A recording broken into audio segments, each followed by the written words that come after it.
Good. Very nice. Hey, we're live. Chi Time Live with Sacha Stone here. We are talking what is going on health-wise at the moment.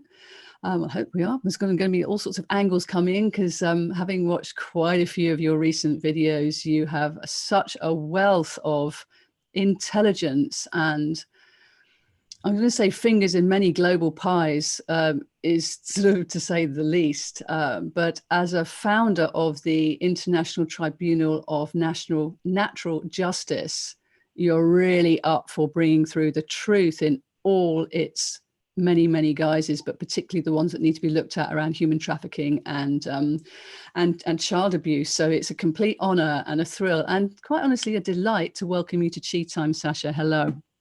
It's very kind of you, Clara. Thank you. Very happy to be here. So as we're going out on UK Health Radio, I would like to jump straight in with the big, as what you refer to as the COVID pantomime that is going on at the moment, that is affecting everybody's health, apparently. And where are you with that? And what would you like to share with people around that, around the truth of that matter? Well, I've actually promoted it from a pantomime to a vaudeville because the makeup is so badly applied and because the theatrics are so appalling, because the acting is diabolical and the direction, frankly, is criminal.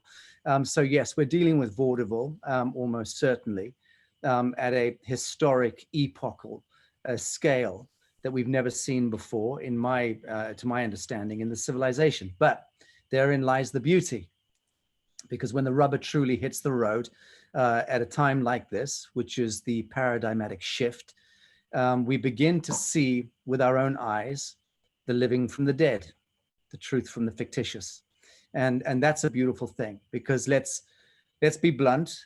We've lived now for a few thousand years in a galactic sleep cycle where we have been mostly, almost entirely unconscious as a civilization.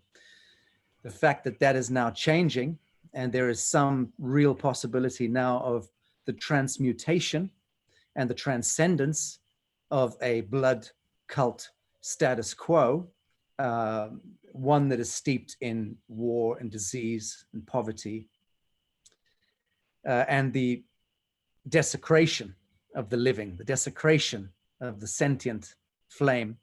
We're now seeing that is about to shift, and that should bring tremendous joy and delight to those people who have been not just prescient of this time, but been very much consciously threading it. I know that the people that I'm blessed to work with and live amongst and love in this world is my friends, my networks, my family, my colleagues, and that extends throughout the New Earth Project. It extends throughout the Humanitad and the work we do there. It extends throughout the International Tribunal for Natural Justice and all the good, noble souls that I'm blessed to work with. We're all more or less of one mind. We've become so accreted into this dynamic of needing to not just objectify pure truth and a new vision of the world, but to really embody it and to enact. And that's the beauty I'm seeing right now. I'm seeing light bulbs go on around us in the most extraordinary way. We're also seeing bifurcation take place, a sort of parting of ways of the dynamic, again, of the truth and the fiction in our own lives. I'm a very good example of that because I do live in a very technicolored way and engage in a lot of different activities, as you alluded to a moment ago. And so in my own personal constellation, there's a tremendous bifurcation of the light from the shade, of the this from the that, the truth from the fictitious. And frankly, I welcome it. I'm getting a lot of people contacting me and saying, oh, we sympathize. You're taking so many rocks at the head and you're under so much fire and blah. And I'm in such a good space because I recognize that bifurcation is something I've spoken to for many years. And now that it's upon us, I welcome it in my own personal constellation, every bit as I do in the world at large. So I'm sitting before you, a very, very happy and grounded man today, despite the fact that we are apparently moving through some kind of apocalyptic unfoldment. There's the word. Apocalypse. Now, what does that really mean, Sacha? At the risk of boring my beloved friends who follow my blah blah, the apocalypse, as I've been saying for some weeks now, actually for some years, but certainly the last few weeks, has many different etymological meanings. But the one that I took to years ago, my foundational understanding of the word apocalypse, is the falling away of the skin of the face, meaning to say the mask. And how beautiful and how ironic and how incredibly poignant it is that we are living at a time where billions of souls are being forced to mask themselves, or at least they believe sufficiently in the fiction of their own lives and the intercessionary principle in their lives, meaning to say local authorities, and police and governments and public health administrators and all the goddamn godless liars that proliferate in the corridors of power, from the United Nations all the way down to the local petty tyrant in the local clinic or the local hospital. Not to say they're all petty tyrants. There are a lot of very, very good people trapped in this rotten system. And God knows they also want pure truth to prevail. But the point I'm making is that each of us are being met with the petty tyranny of this apocalypse in our own lives and our own doorstep. And that's also a beautiful thing, because it brings the geometry of the dystopia of the last passage of our civilization is brought perfectly before us and laid in front of our feet like a little black stone. And each of us need to pick that stone up and need to meditate on it. We need to weigh our own conscience against that little black stone, the apocalypse. And those of us who are carrying the symphony of absolution and redemption and forgiveness and love in our bodies, in our minds, in our souls, in our expression, we're able to deal with that little black stone very easily. We take it, we apprehend it, we salute it, and we recognize that that was all part of our own hero's journey, so to speak, and to coin the phrase of my beloved compadre, Sovereign, who speaks in terms of everyone being on their hero's journey. And of course, that's entirely true. We are each of us on our hero's journey.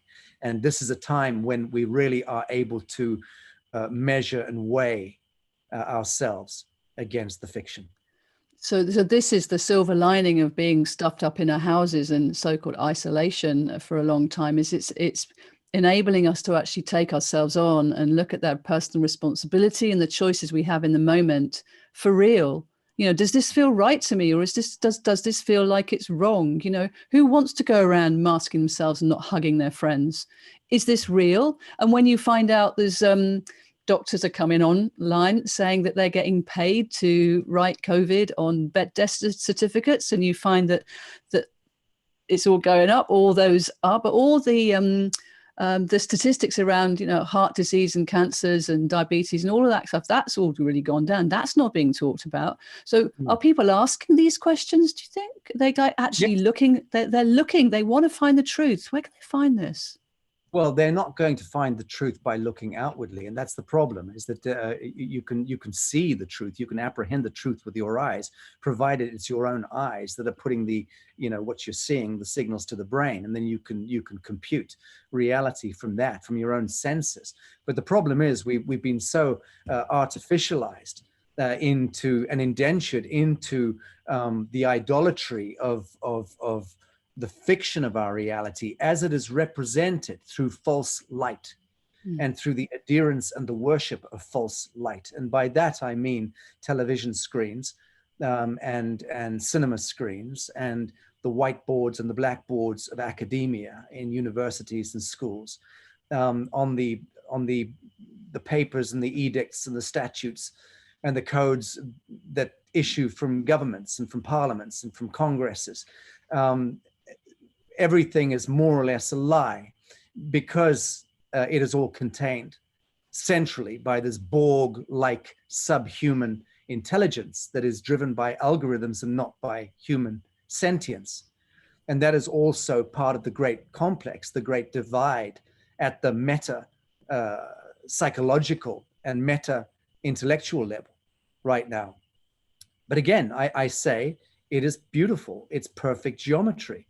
And it is only in our capacity to comprehend fully and own the beauty of the geometry of now as it relates to you and your life and your entire expression in the living moment.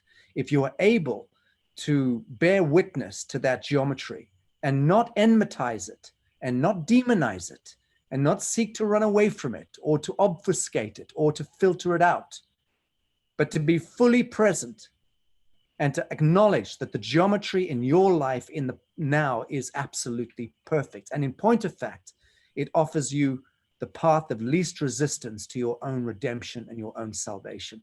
That is the Christed message of our time in this apocalypse, in my view.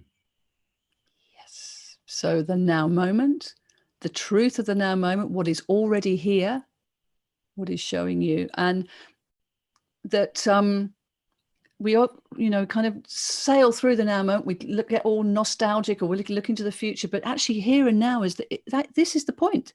And Always. Actually, I'm going to go all over the place, but I'm just going with what's coming through here, is that place of power is in the now moment. It's like a 0 point of balance between duality that you come to and you are within yourself, this sweet spot of self, this sweet spot of awareness. Could you expand a bit on that for us, please? Yes, happily, because this to me, you're describing ground zero of our enlightenment. And this to me is the most important thing we could be discussing. So yes, you're discussing the atom seed of our seat of witness. You're describing to me the space between this and that, between the past and the future. And if we're truly anchored in the now, it activates our capacity as witness, not as observer, not as judge. Very important that we're not an observer and taking down notes and judging. We should be in a state of perennial witness, and that witness is something which cannot by definition cast any judgment. It's only able to witness the perfection in the now. And again, without wanting to get too abstruse, it is that capacity to bear pure witness in the now that engages timelessness, where we literally surrender at the spiritual, intellectual, psycho-emotional level. We surrender the false idea of time, because time is ultimately the greatest enemy of the ineffable. And I don't like to talk in terms of enemies, but if one wishes to seriously align or realign with pure truth and with our divine, ineffable immanence, then we absolutely need to learn that distinction.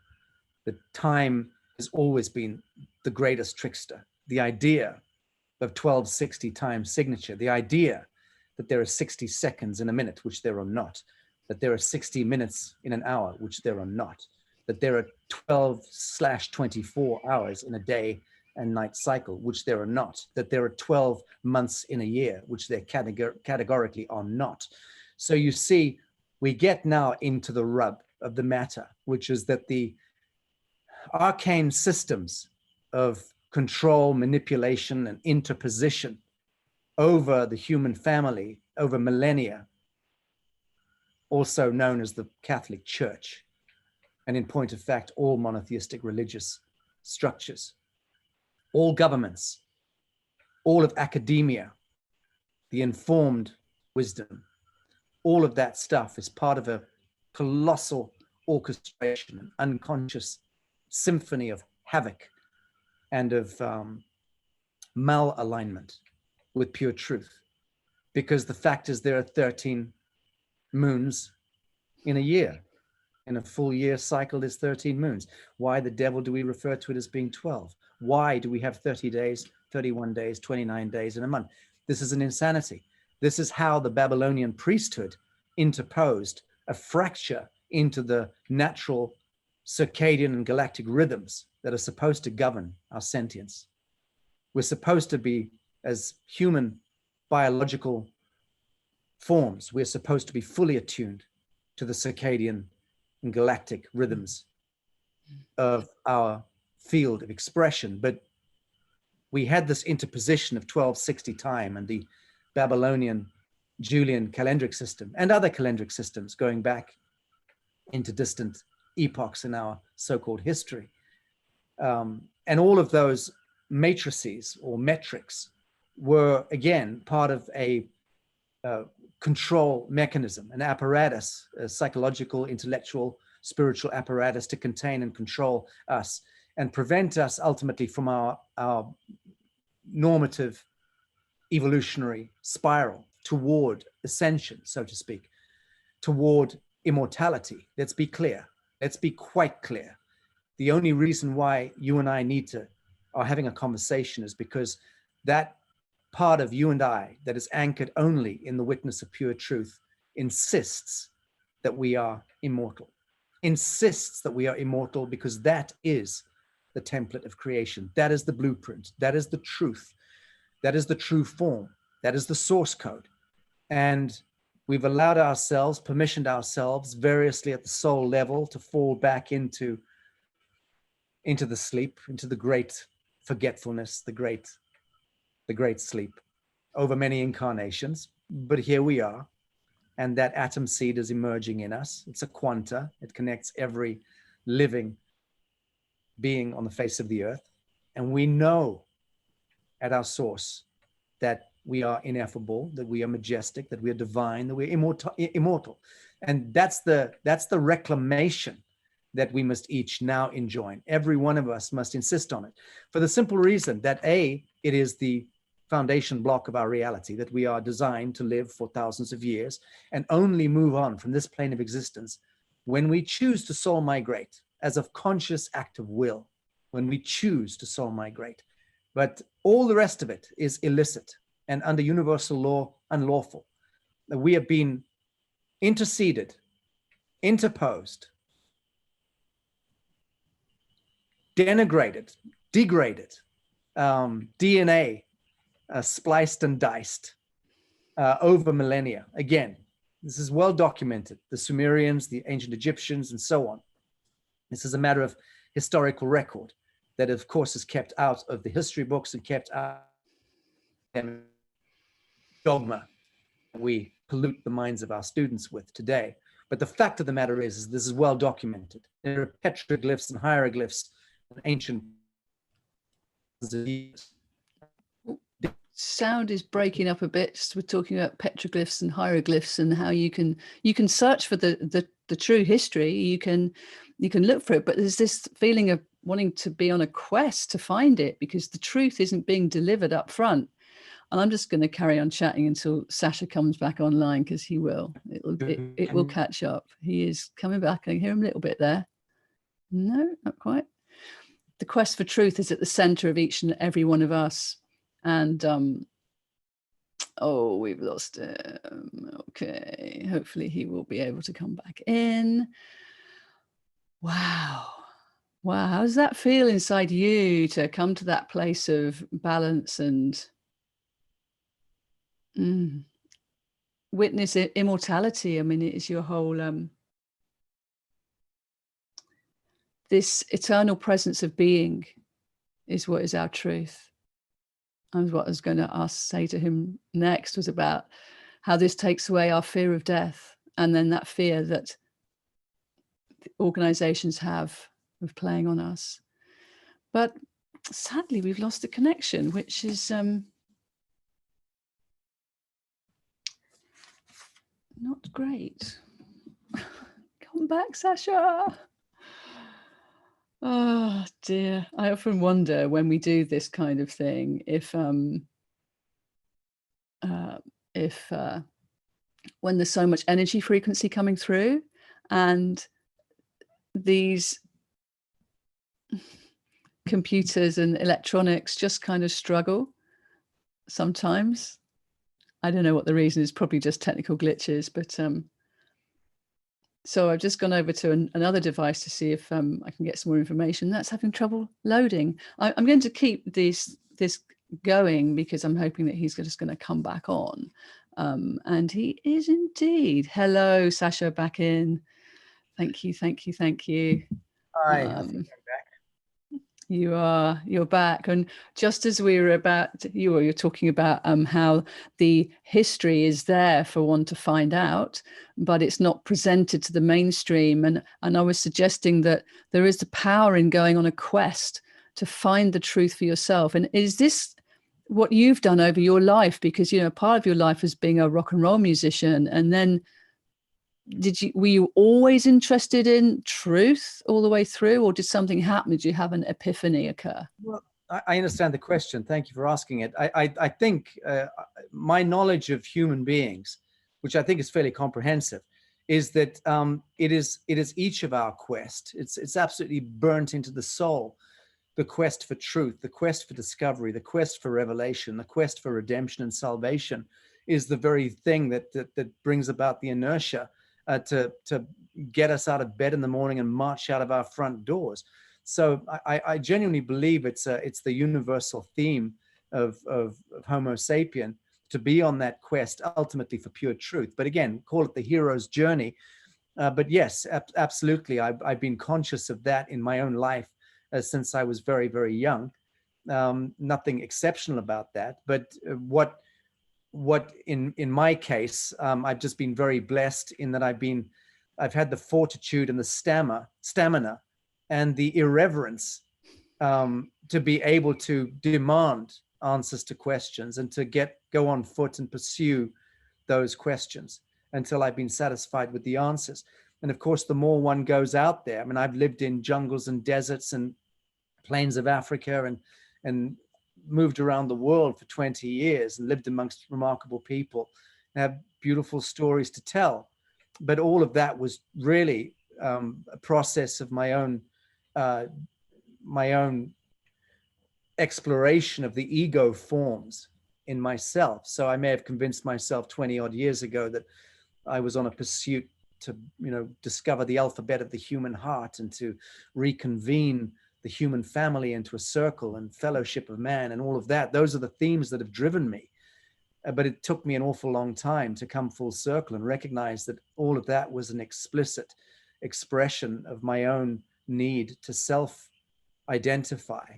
And I think that I've left that journey in recent years. And I think I've arrived at a plateau within my own heart-mind synthesis that I'm genuinely loving the process of disidentification with all of that, of disentanglement with all of that, and an increasing, not constriction, it's actually an expansive move, but it does expand to the center.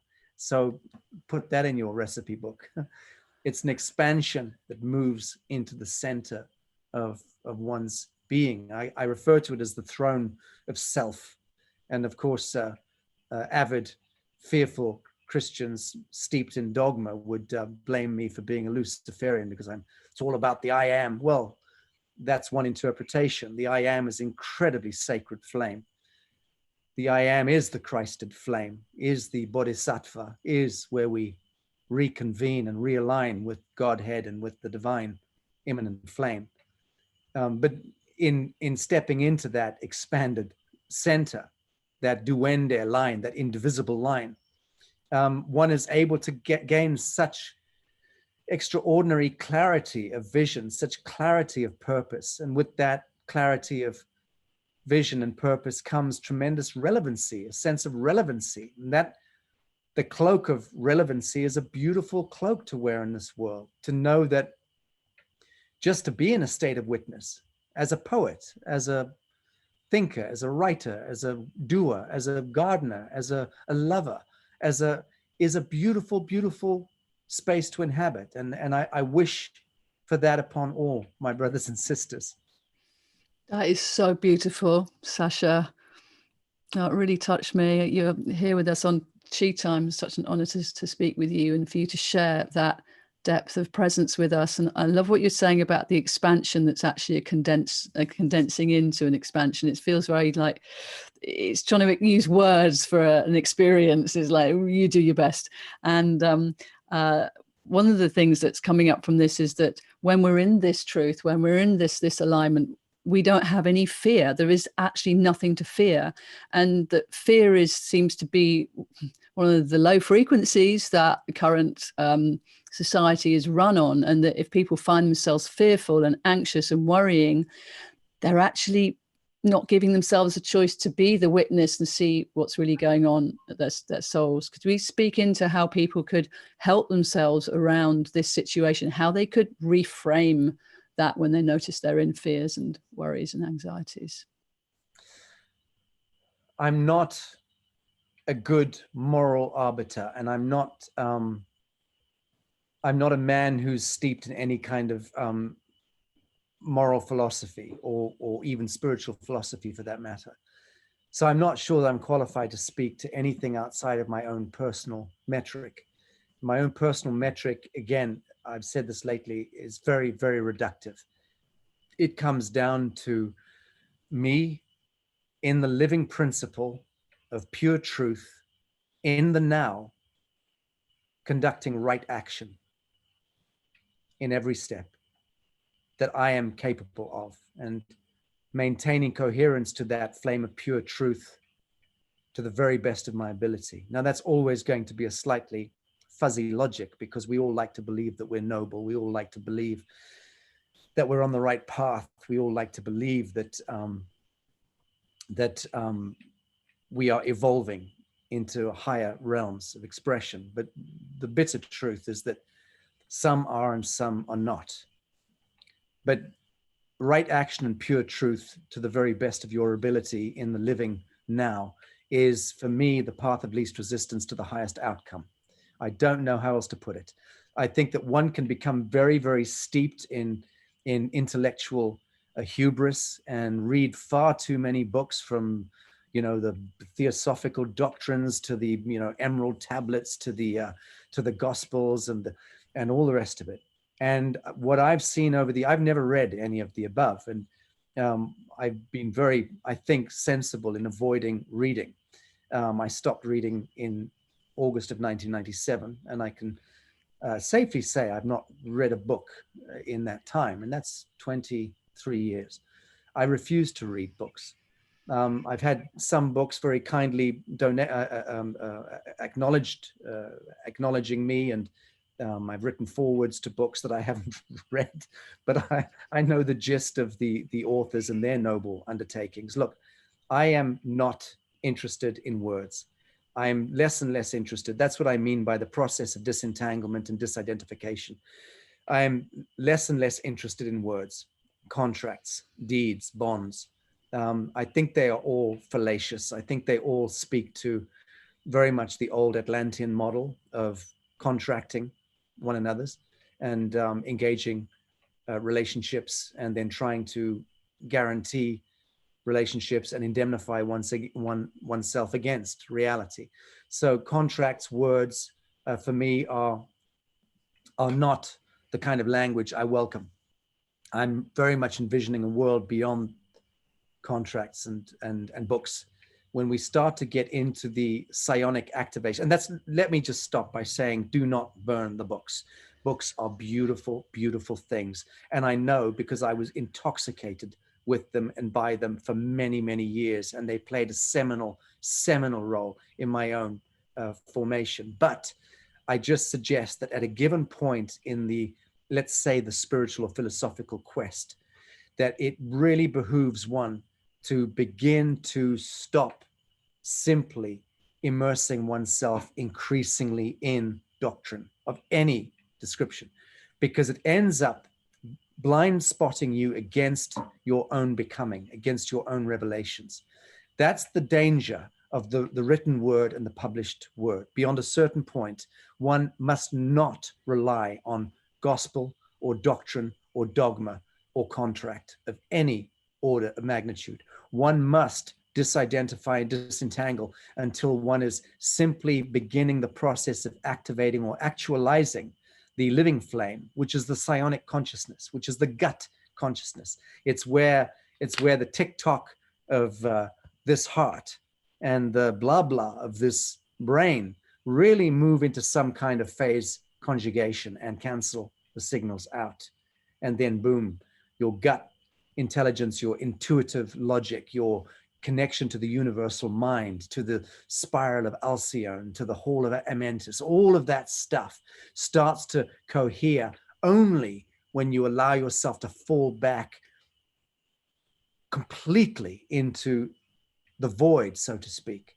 And really knowing that the universal mind, the so-called Akashic record, is something which is immanent, meaning to say it's everywhere all at the same time.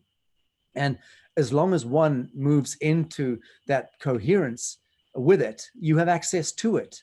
And on that journey toward the burgeoning enlightenment, let's say, within oneself, one learns another very powerful and beautiful truth, which is called the wisdom of insecurity. Many people will have heard of that and know about it, but the wisdom of insecurity is incredibly noble and powerful.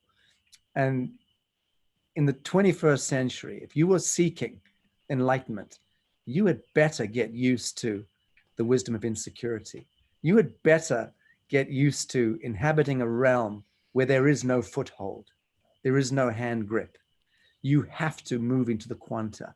You have to start that process of divination, deep, deep divination, which is to say, listen to the water of the cells of your own body and the transmissions that are carried therein. That is far more attuned to the celestial om, to the sound current, than the brain or the heart can ever be. And that's the actualization or the activation of the psionic intelligence, the flaming of the heart-mind synthesis. That is where the beginnings of our enlightenment can be felt. Because I don't imagine it's possible to be fully enlightened in this realm. It is too cast still within the fallen light of Atlantis. And although we are redeeming ourselves planetarily and civilizationally and individually, we are redeeming ourselves from that fallen light of Atlantis, which is to say that cacophony of mutant frequencies, which have conspired and colluded over millions and millions of years, or certainly for the last 13,000 years since the fall of Atlantis, have locked our atmosphere into a series of bandwidths, whether you're talking about depleted uranium or you're talking about, the atomic fallout from rocket testing in the last century, all the way back to the fall of Atlantis and the internecine wars of the galaxy that have played out in history, not recorded history, but in galactic history, that have played out in this world. All of that cacophony, that noise, it still carries an echo pattern. And those patterns and matrices are still, in a sense, creating the firewall around the entire planet that are preventing the planetary ascension. So it is the awakening of that psionic atom seed within living beings, that conscious embodiment and enactment and coherence to the divine flame that needs to happen to a certain threshold event amongst the human family, because we are the arbiters of that evolutionary passage more than animals and plants are, and the telluric realms. It's really our birthright as humans to become fully Christed in the 3D temporal form, and in that quanta to be able to morphogenetically connect with all of the human family that are also at that beautiful awakening of the bliss peak wave that is about to take this plane of existence into its evolutionary upgrade, to speak in simple terms. This is our duty of care. This is where we find ourselves. So this is bringing up for me trust in yourself, trust that you have that information within you, within your waters, within your cells, within your connection to all that is. And also to trust the language of being, the language of chi, prana, life force, the language of other, the language that's away from the spell binding of words, the language that can only be truth. I think that's lovely. And I think that's a very lovely way of putting it. And yes, I would agree to that. Of course, we have to be very careful about words like truth and love. They're so incredibly indiscriminate. But yeah, point taken. Yeah. But there's a feeling, the sense and feeling within you, or me, or anyone. You can feel what's right and you can feel what's wrong if you can get out the way and be the witness. Yes, that's exactly right. And that's exactly what I'm talking about, because that is where the universal mind and universal law is prevails and is immanent. It is everywhere all at the same time. It is irrefutable, it's irrevocable. And when one is attuned to that bandwidth of pure truth, then one has only one option in life, which is to move forward, ever expanding in a state of grace and of affirmation, and increasingly anchor patterns of perfection into this world. And that, of course, is our true calling, each of us, every one of us. Yes. Oh, Sacha Stone is here with us on Chi Time. Don't know why I'm singing, I just am, because it's exciting on Honest Truth. And we talk about people dismiss things because they're conspiracy theories. It's like, we're looking for the truth. We are truth seekers here, and it's coming in from all different angles. And yeah, we are all in it together right now. So every choice anybody makes gets lodged or it gets noted. It's important. And, each and every one of you matter. Everything you think, whatever you say to yourself has a resonance within you, let alone whatever you say to others. And it's really worth sounding the horn of self-responsibility here at this time. Yeah. Yes, it's all about me in the now, and me weighing every word and every action and every deed in this world. I'm old enough, I believe, at the soul level to know the gravity and the seriousness in wrong action, and I don't wish to engage wrong action. I don't wish to injure myself. I don't wish to defraud myself against the truth. I've done it, doubtless, over many lifetimes. I have no recollection of any previous life whatsoever. I have no recollection of being in this world before. But the arithmetic or the algebra that I understand indicates that right action and pure truth is me in service to self every bit as much as it is in service to others, because there really is no distinction in the flame of pure truth. Service to others becomes the highest service to self. Beautiful, beautiful. So why is it there are so many people in positions of power that are not in service of humanity? Oh, I think some information came through today about how on June the 5th, Bill Gates and accomplices are being taken to court. You heard about that one? Well, I'm not sure where they're being taken to court. I know that we're about to begin a massive global class action on the 21st of June. Yeah, I'm not sure about any other cases. I've seen some memes on the web. I know that the International Tribunal and the judicial... Are you hearing me at all? Yeah, it's the International Human Rights Tribunal that are taking Gates. Oh, right. I'd love to see that. I know that within the International Tribunal for Natural Justice and the Judicial Commission that we've been undertaking for the last few months, and the intelligence report that we've been compiling is culminating on the 21st of June into a World Health Sovereignty Summit online. We're anticipating over 100,000 people. And certainly I've got some of the leading medical experts, scientists and doctors in the world, other world leaders are also attending and will make themselves heard. There'll be a declaration event at the end of the judicial inquiry on that day. Then there will be a white paper intelligence report issued to the world, and then the onset of a global class action to really hold to account the Public Health Administration chiefs all around the world, and seminal figures like the Gates Foundation, who all of whom appear to have been in criminal collusion and involved in a conspiracy to orchestrate this totalitarian hegemony that we've seen enacted against hundreds of millions, billions of humans in the last 4-5 months or so. So that is a travesty. It's a crime against humanity of unequaled proportion. We've never seen anything like this in the world that I'm aware of. When you consider that literally millions of people, if not tens of millions of people, have died in the last 6 months, and many of them, if not most of them, have not been allowed to die in the embrace of their own families, their own loved ones, because there were statutory provisions by hospitals and clinics and hospices and local authorities that prevented their families from coming and visiting their dying relatives. Now, if that isn't the gravest crime against our species in the history of mankind, outside of outright genocide, I don't know what is. I cannot begin to imagine the sorrow and the sadness and the pain of millions of people who've suffered that. Yeah, and this people are being encouraged to believe these lies, and it's just, are they waking up yet? I mean, because if there's this overwhelming surge of awakening that is happening on the planet at the moment, you can't stop it. It's like a freight train, isn't it?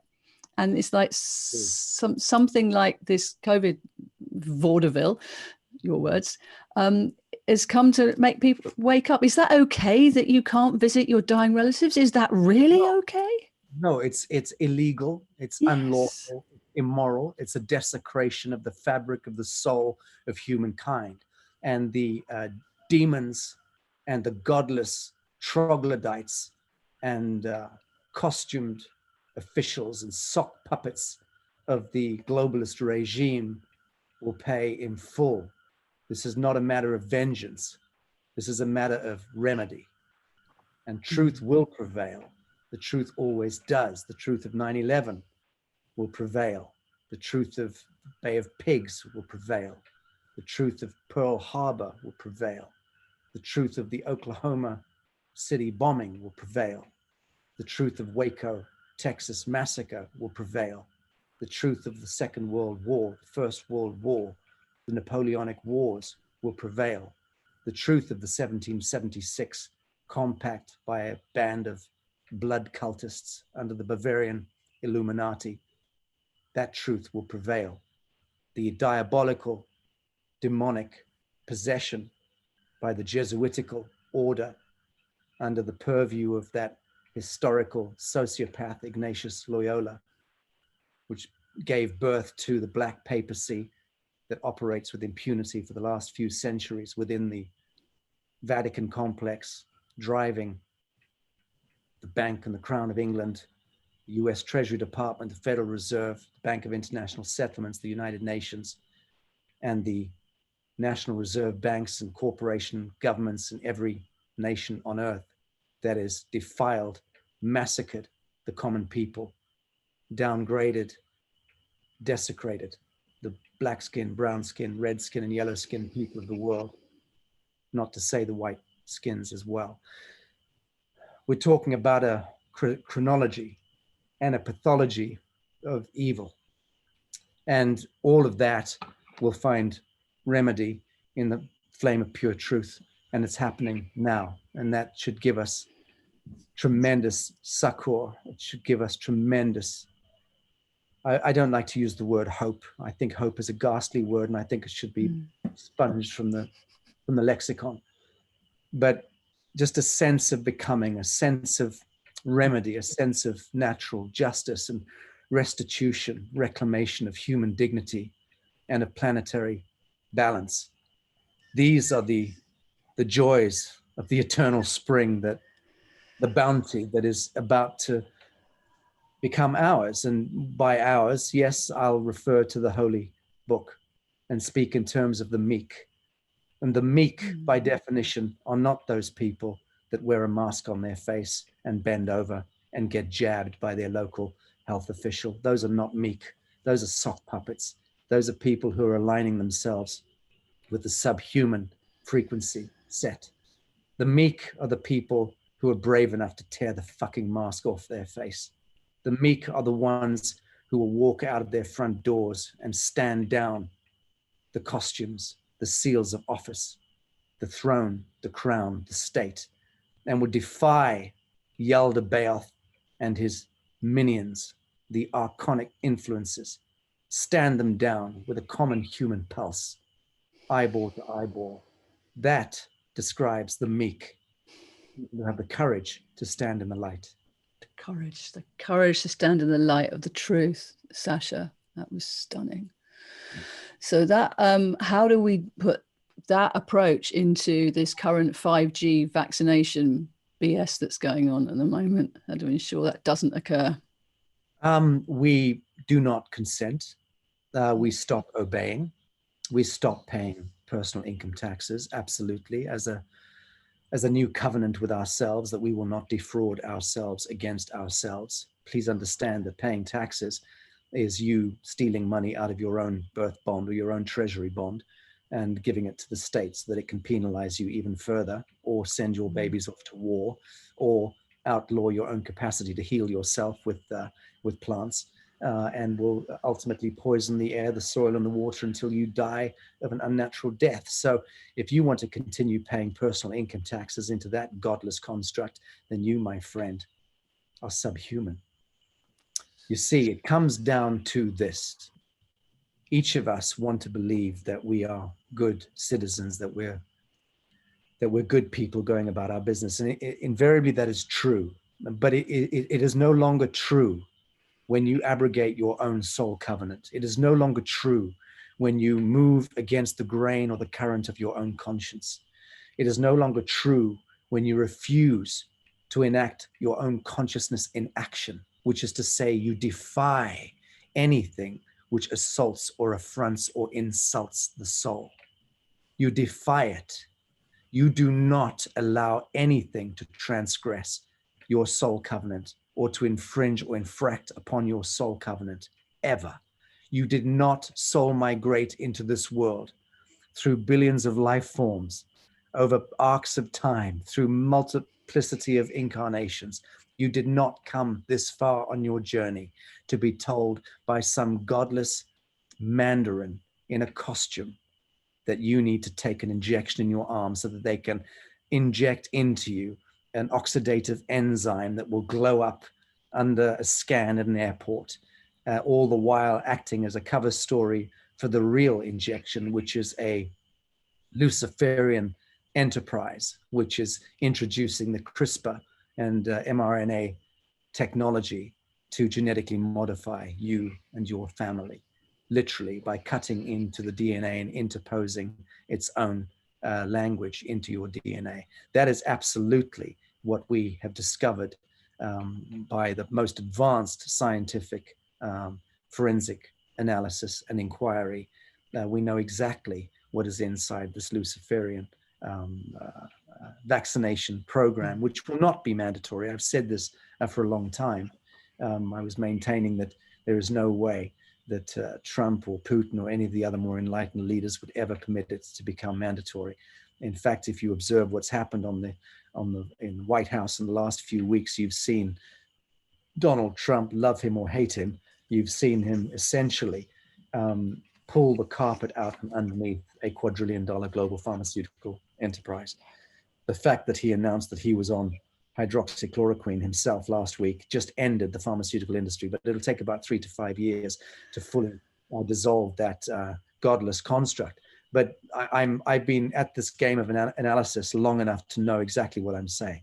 There will be no governments within a few years. Certainly by the year 2030 in temporal timelines, there will be no governments left. All governments will have been entered into dissolution into the fiction that they are, and that fiction will have been fully revealed to the living men and women of the living soil. And I'm not putting up a rally call to try and invite people onto this path. I know it's already done. And I know that the process of the foreclosure of the Vatican complex, the Crown of England, the US Treasury, and all of the corporation governments is already afoot. And we're seeing a death rattle right now, the last death rattle of empire, of imperial corporate hegemony that is ransacked the realm of the living for hundreds and hundreds of years. In point of fact, 2,000 years, if we go back to the Caesars of Rome and the genesis of the metric system. But before that, ancient Egyptians, Mesopotamians, Babylonians, Sumerians, we can go back at least 4,500, 5,000 years in recorded history. And all of that pathology of our history and historical record is steeped in the same Atlantean logic of control, destructivity, of blood cultism.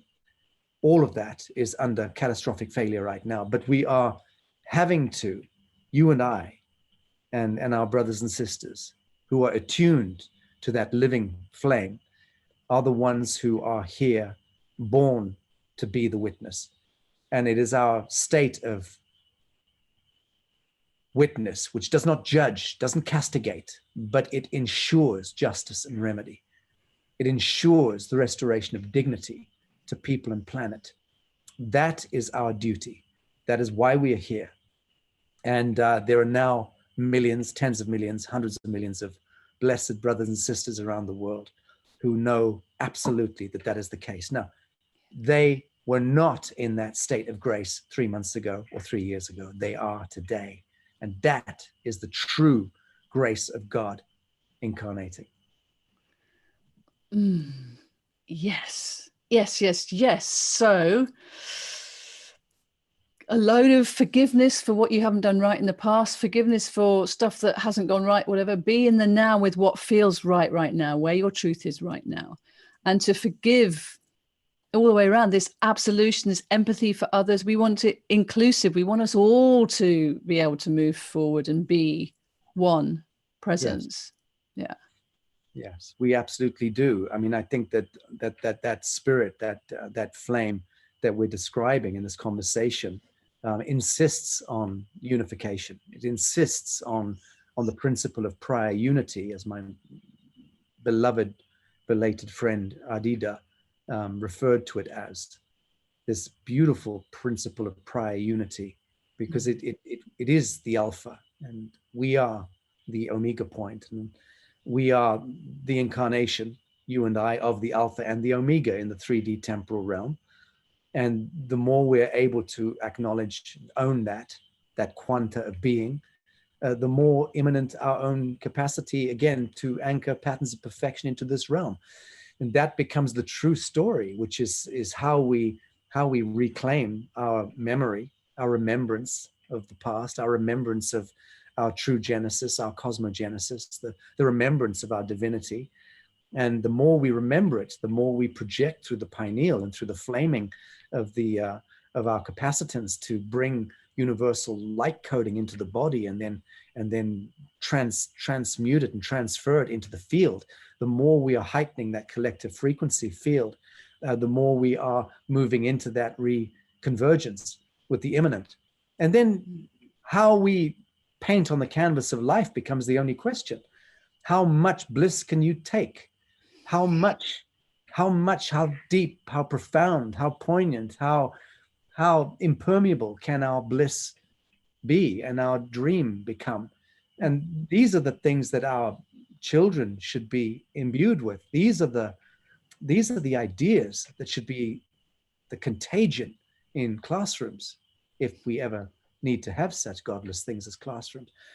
But the point is that in one generation flat, from understanding about the typhonic consciousness of the unborn child, understanding how that creature is swimming in the symbiotic fluid of the mother and only connected to the waters of the mother, how that creature is in that state of grace in the womb, connected through the waters of the mother into the womb of Gaia, and connected directly to the atom seed of source. And that creature is birthed into a realm of splendor and beauty, forgets that very quickly the minute the havoc and the pandemonium and the screechings and the sheer fractal disharmony of the orchestration of ego and the egoic mind of its parents and its family and its community and its society, its culture, start to move in on that blessed sentient angel and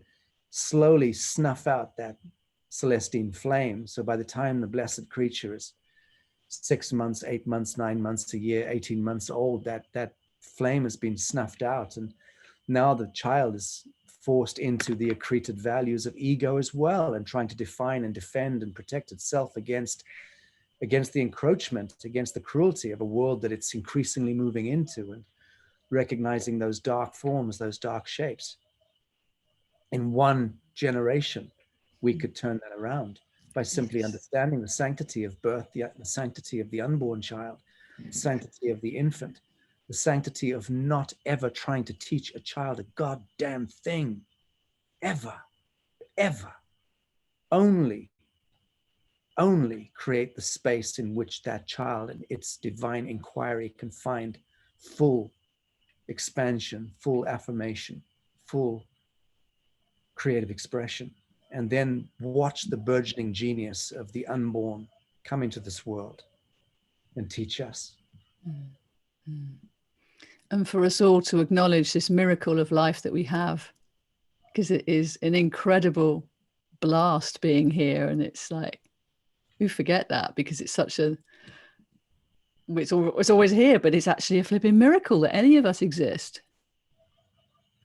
It really is. Sacha, thank you so much for sharing your depth of wisdom and your heart and your soul with us here on Chi Time. My great pleasure. Well, how can people get in touch with you if they wish? It'll be a little bit difficult because my the movement that I began, the New Earth Nation, New Earth Project, has been somewhat co-opted. The websites have been nicked, and the Facebook page has been nicked, and my database has been nicked by some disgruntled former colleagues, which is scandalous, but it's a little difficult. I'd suggest that people can contact me directly through sachastone.com. I don't even have control of that website, just so you know, but I do know that there is people can certainly go to sachastone.com and can register. Or hit me up however you can find me or my beautiful family of the ITNJ and the New Earth Project, and there's many of us, and just reach out and you'll find your way. You'll find your way to us. Brilliant, brilliant. One last question. How do you stay so healthy?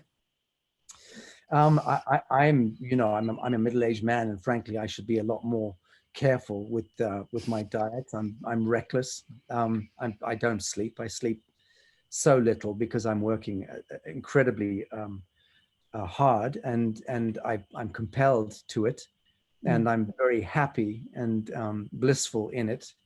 No matter what's going on, I'm thoroughly just loving this unfoldment in life, and I'm the symphony, the frequencies, the sound that is emerging, the vibral patination of the light that's emerging for me is so exciting, because I've spent the bulk of my life really in a state of readiness for this, and the fact that it's now moving, and that the waters are moving, for me is just so incredibly exciting. I eat little, very little.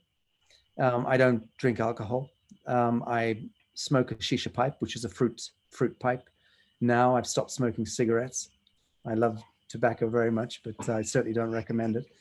And I think that our bodies will tell us exactly what it is that we need to be doing, but we need to be attuned to that. So sometimes the waters in my body communicate to me and say, right, now you really need to breathe. And so I'll go into a few days or a week or two of very, very concerted deep breathing, mostly when I wake up in the mornings, and I'll go into that. And sometimes my body says, right, you middle-aged cranky man, you need to start doing some exercise, some weights, and I'll start to do that feverishly for a week or two. And I'll listen to the body until it's no longer screeching, and then I'll stop. So I think that the key thing is not to get caught into any kind of hard and fast patterns. I think that can be quite dangerous. I think you just need to be attuned to the body. If the body is demanding sleep, then really just unplug everything and sleep. But I'm also very blessed because I'm working with this new Bioshield technology, And that is creating a beautiful field effect in my home here, my home in London, and around all the people who work with me here. Everyone feels that field effect. And I'm constantly carrying that, a Bioshield. We call it the 5G Bioshield. And that's incidentally, I'm being a bit of a whore right now. I'm really suggesting that people do look up that technology. It's the 5gbioshield.com, because for me, that is something which I'm finding quite remarkable. And I think that increasingly these kinds of technologies that are coming into the market, which are connected to the holographic field, and how we can remotely create a harmonizing of mutant and incoherent electromagnetic frequencies, that for me is the single most exciting breakthrough that's happening technologically in the world. It's happening in biological microbial formulas. It's happening in nanotechnology. Whereas people like Bill Gates and our friendly governments and multilateral institutions are spending trillions and billions of dollars of our tax monies into developing the most inane, evil, egregious technologies like these goddamn vaccines. I mean, what? You cannot protect human beings from microbes. We've lived with and amongst them for billions of years. They make up 99% of the cellular DNA in our bodies. Viruses are an integral part of our entire ecosystem. You cannot simply edit them out. They didn't come out from nowhere. They emerged in direct response to the toxification of the environment that we're allowing our society, our governments to proliferate. So if you poison the air, the water, and the soil with bad science and with bad consumerism, what you get is a response from nature. She is assaulted by that toxification. So what she does is immediately has a response. It's called a detox. The detox happens within all the living systems, the ecosystems, principally here with the human family and the animal family and the microbiome that exists within the human being and the animal kingdom and the plant kingdom. And what happens is there's a natural, innate exosomic response where we repel the poisons from inside our bodies, our cells, and we repel them. And they excrete externally and become what we call a virus. So the virus is a good thing because the virus is telling you that you've already excreted it. And no, it cannot jump from one human to another. You can't catch a virus. This is part of the Atlantean doctoring, the Atlantean medical science and health ignominy, and the complete dystopia and dysfunction of our health and science fraternity is pegged to these Victorian, Edwardian notions that viruses can jump from one human to another. No, we have an exosomic response. Yes, we can pick up certain things under certain conditions. If the pressure conditions are in a certain way, a certain condition, then a multiplicity of people will have that flu, will pick up that flu. That's also connected. And the COVID-19 thing, which is certainly a bioweapon, and how that has been engineered into the frame, that's another hour-long conversation, which incidentally, I'd be very happy to have at any time to explain to people how that works. But the point I'm making here is that we should not be trying to prevent ourselves from catching viruses. We should simply become aware of what viruses are and what exosomes are. And the very, very last thing, people, that we should be doing is preventing ourselves from walking on the beach and breathing in ionized oxygen, for the love of God. Have we completely departed from our reason? You do not stay away from nature when you are ill, when your autoimmune system is under threat. You go and dive into the ocean. You breathe the ionized air. You go into the wilderness and into the parklands. You climb mountains. You climb trees. You connect to the fractality of nature. You all know it's true. I know it's true. It's universal truth. What you don't do is listen to a godless official or authority or public health administrator who are all variously salaried sock puppets who are pushing and pulling party lines and doctrine and dogma and lies and deceptions, which are all backed by a quadrillion-dollar global pharmaceutical industry. And that industry, in turn, is something which emerged off the back of a Nazi eugenics program in the 1930s and the 1940s. All we're dealing with is pure eugenics. okay, the genetic modification of human beings in order to artificialize us and turn us into a droid species. Again, if you've got an hour or two, I'd be very happy to speak only to the artificialization of the human gene expression by the interposition of glyphosates, phosphates, barium, strontium, depleted uranium, fluoride, and all of the poisons that our friendly governments have forced into the planetary food supply, water supply, and air supply. I'll leave it at that. Thank you, Sacha. I would love you to come back and continue this conversation at some point. We will arrange that. But until then, thank you again for sharing all that you do with all that you do. Yeah, and go well, and we will be in touch soon. And thank you all for watching. Looking forward to this going on audio on UK Health Radio, going live on Thursday. So till then, thank you all. God bless you. Thank you, Clara. God bless you too. I'll be in touch. Thanks so much. Bye for now.